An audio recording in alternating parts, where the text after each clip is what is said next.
자, 우리 또 그 이슈 안 다룰 수가 없습니다. 간밤에 럼프 형이 우리 관세 25%. 네. 와, 그냥 근데 지금 이런 웃는 모습하고 웃는 모습. 지금 이런 뉴스가 계속 나오는데 예. 우리 정부를 현재 이끌고 있는 최상목이랑 한덕수가 국회에 나오지 않는다. 예. 이거에 대해서 아무 멘트를 안 한다. 예. 그야말로 정신 나간 일입니다. 게다가 일단 트럼프를 만날 수도 없어요. 만날 수도 없어. 네, 일단은 간단하게 어떤 일이 있었냐면요. 예. 이제 미국 시장에서 트럼프가 오늘 새벽 05시에 전 세계를 상대로 각국별로 너희 나라는 내가 관세 얼마 매길 거야. 너희 나라는 얼마 매길 거야. 이게 상호 관세입니다. 네. 나라랑 상관없이 모두 다 똑같이 매겨. 이게 이제 보편 관세고 네. 이건 국가별로 다르게 정한다. 그래서 매기는 게 상호 관세인데 약 60, 70여 개국에 대해서 상호 관세를 발표했습니다. 문제는 이제 우리가 몇 퍼센트를 받았을까 하는데 우리는 25%의 관세를 앞으로 부과하겠다라고 트럼프가 이제 발표했습니다. 이제 우리가 그동안은 1,000원으로 팔았던 거를 1,250원으로 팔게 되는 셈이에요. 예. 그리고 상대국들은 이제 다른 나라는 그럼 어떤 정도로 받았나 일단 보면은요. EU가 20%예요. EU가 우리보다 미국에서 돈을 더 많이 벌고 많이 팝니다. 네. 그런데 우리보다 낮아요 지금. 그리고 일본이 24% 됐어요. 그다음에 대만이 32, 베트남이 46, 인도가 32 이 정도인데 사실상 우리는 거의 최상단에 가 있다 이렇게 보시면 돼요. 네. 예, 굉장히 높은 관세를 경제 규모하고 맞물려 볼 때 또 동맹으로서의 어떤 관계성을 감안했을 때 동맹 미국 입장에서 무역 적자 돈 많이 벌어간다 이거죠. 예. 그런 나라 등등등을 고려했을 때 우리가 상대적으로 높은 관세를 받았다 이렇게 보시는 게 맞고요. 9일부터 시행될 예정인 것 같습니다. 이게 뭐냐면요. 야 억울하지? 그러면 오늘부터 9일까지 시간 줄 테니까 나한테 전화해. 이 얘기입니다. 아, 그렇지. 이 농담이 아니고요. 네, 맞아요. 트럼프가 직접 멘트를 쳤어요. 오늘부터 전 세계 대통령, 총리, 국왕 등이 나에게 전화를 할 것이다. 라고 했어요. 지금부터 협상의 여지가 열려 있으니까 어떻게 할 건지들 얘기해봐. 이 뜻입니다. 기분 좋게 해줘 나를. 그러면 깎아줄 수 있어. 이거죠. 예. 이렇게 협상의 여지가 열려 있는 골든 타이밍이 지금 가고 있는데 한덕수, 최상목이 정신 나가 있는 상황이다. 이렇게 보시면 얼마나 지금 한 시각이 피가 마르는 시간입니까? 국민의 이익에 배반하는 놈이 지금 경제부총리를 하고 자빠졌으니 그렇습니다. 기대도 안 돼요, 사실은. 예. 예. 더군다나 이제 우리한테는 2중, 3중의 부담이 나올 것으로 예상이 되는 게 뭐냐면 중국이 엄청나게 이제 높은 관세를 부과받았는데 저기 보면 제일 위에 이제 34 이렇게 써 있지 않습니까? 네네네. 그리고 베트남이 46을 받았어요. 이건 뭐냐면 엄밀하게 말하면 우리가 직접 수출하는 것도 있지만 우리 입장에서 싼 인건비라든지 이런 걸 고려해서 나가 있는 나라가 어디냐면 중국, 베트남에 많이 나가 있어요. 우리나라 주력 수출품 공장들이. 그러니까 베트남이나 중국에서 저렇게 높은 관세를 먹으면 우리는 사실은 저걸 세트로 세 개를 다 묶어서 봐야 됩니다. 우리한테 먹은 거 25, 베트남에 먹는 46, 중국에 먹는 34 같이 봐야 돼요. 아, 그렇지. 네, 그러니까 우리는 2차, 3차의 피해까지 생깁니다. 우리보다도 한 방을 더 세게 먹었네. 네. 그게 아니네요. 네. 예. 그런 상황입니다. 예.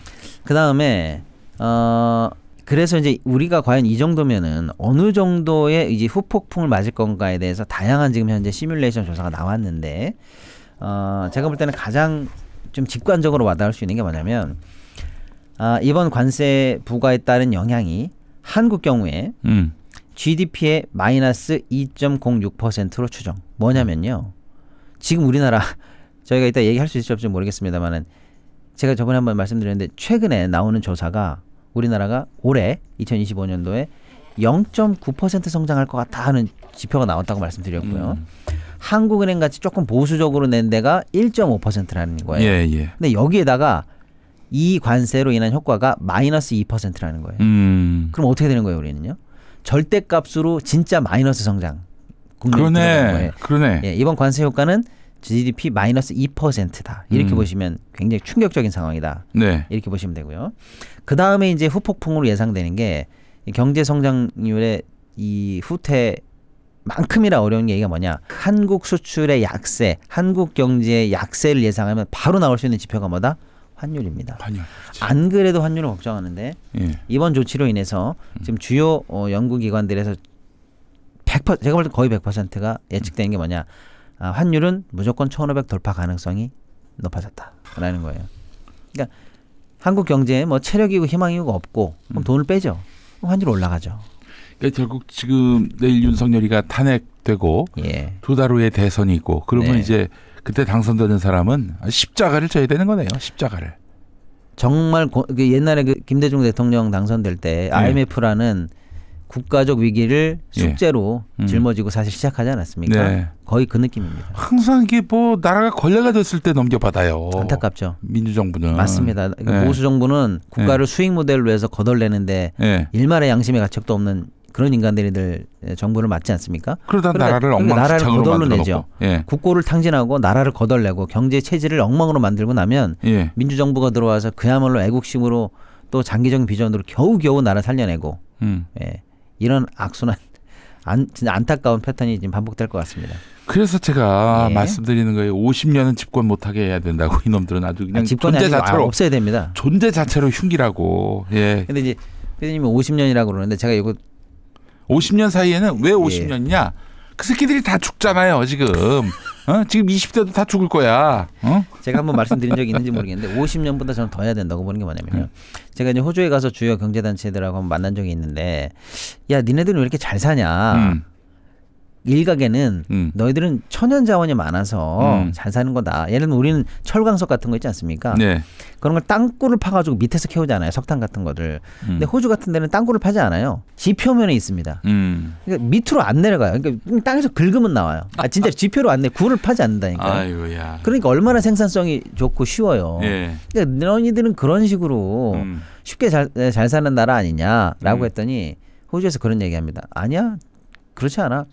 우리 그래봐야 뭐 예를 들어 7만 불, 5만 불 뭐 한다고 쳐도 니네 3만 불 하잖아 한국. 그 차이를 인구로 나눠보면은 우리 인구 그렇게 많지 않아.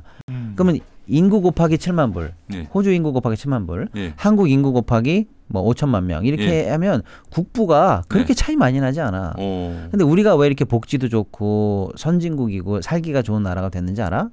우리도 옛날에 나라 팔아먹으려고 하는 애들 많았어. 양극화 씹새끼들이 있었군요. 양극화를 조장하거나 쉽게 말하면 이제 기득권에 복속하는 경제만 펼친 때가 많았어. 그런데 우리가 소위 말하는 이제 민주정부 같은 거죠. 그 노동당 계열이 집권을 하고 나서 그야말로 복지, 그다음에 사회 발전, 근본적인 국가의 부의 재분배, 경제의 체질 개선을 기치로 걸고 출범을 했는데 70년 집권했어 이러더라고요. 그리고 70년간 이런 정책을 계속해서 집권하고 국민에게 신뢰받으면서 발전시켜 오니까 이 나라가 된 거야. 근데 니네는 지금 돈 있는 거 그때 이명박 정부 때였거든. 니네 돈 있잖아. 근데 니네 땅 파고 있더라. 이러면 이거 알고 있어요 저한테. 강바닥에다 돈을 때려받고 있잖아. 그래서 안 되는 거야. 이걸 호주에 있는 경제인들이 저희한테 보고 있으면서 사실은 정치 엉망으로 해도 재집권은 어렵지 않습니다.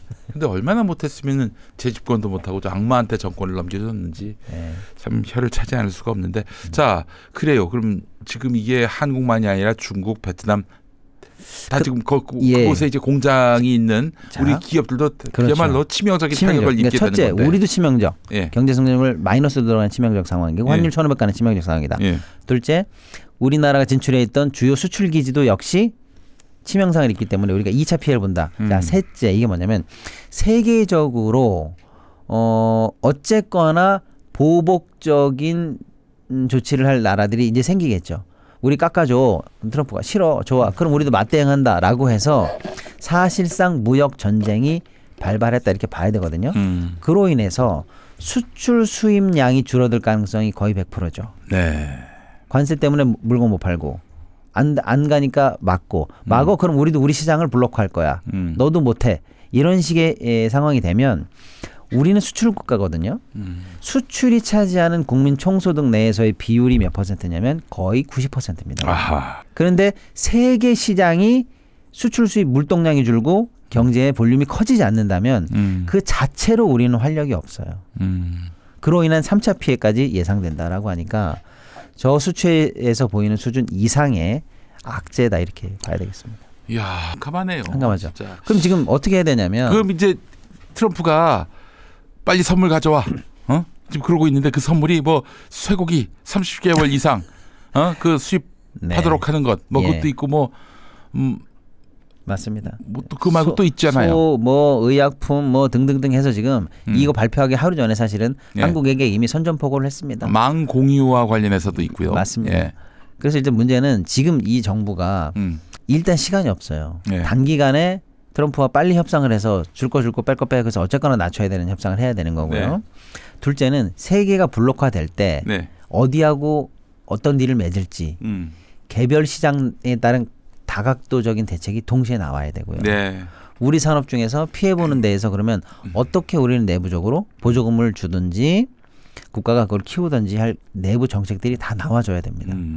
그런데 지금 저작자들은 오늘 국회에서 이런 절체절명의 경제 핵폭탄이 떨어졌는데 국민을 상대로 멘트를 해야 되는데 지 살겠다고 지금 안 나오고 있는 상황입니다. 이 새끼들한테 제가 의심을 갖는 부분이 내일 파면이 되면은 대선 공고 안 하는 건 아닐까. 네. 그 부분입니다.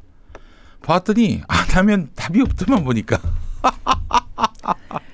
설마 그럴까요, 그죠? 그래서 설마라는 생각은 들어요. 네네네. 윤석열이가 지금 없으니까 없는 상황이 되면은 그땐 좀 태세를 달리하지 않을까 그런 기대는 하는데, 야 공고 안 해버리면은. 아니 근데 뭐 저는 뭐 개인적으로 한덕수 최상목은 내일 탄핵 끝나고 나면은요, 그냥 바로 그 다음에 그냥 동시 탄핵이 들어가서 없애고 뭐 공고하거나 뭐 하거나 그야말로 그나마 무색무취한 사람 나올 때까지 계속 연달아 탄핵한 다음에 대선 국면으로 넘어가도 나쁘지 않다고 생각합니다. 국민들이 그에 다 동의를 하고 있어요, 사실은. 네, 알겠습니다. 자, 트럼프가 선물 가져와라.